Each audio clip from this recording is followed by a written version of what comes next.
मुल्क में सीमेंट की रिटेल कीमत में गुज़िश्ता हफ्ते के दौरान मामूली कमी रिकॉर्ड की गई। पाकिस्तानी ब्यूरो बराए शुमारियात के एदाद शुमार के मुताबिक 4 जनवरी को ख़त्म होने वाली हफ्ते में मुल्क के शुमाली इलाकों में सीमेंट की फी बोरी की औसतन रिटेल कीमत 1240 रुपये रिकॉर्ड की गई, जो पेवस्ता हफ्ते के मुकाबले में 0.84% कम है।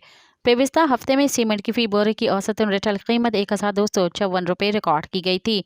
रिपोर्ट के मुताबिक मुल्क के जनूबी इलाकों में गुज़िश्ता हफ्ते के दौरान सीमेंट की फी बोरी की औसतन रिटेल कीमत 1192 रुपये रिकॉर्ड की गई, जो पेवस्ता हफ्ते के मुकाबले में 0.20% ज़्यादा है।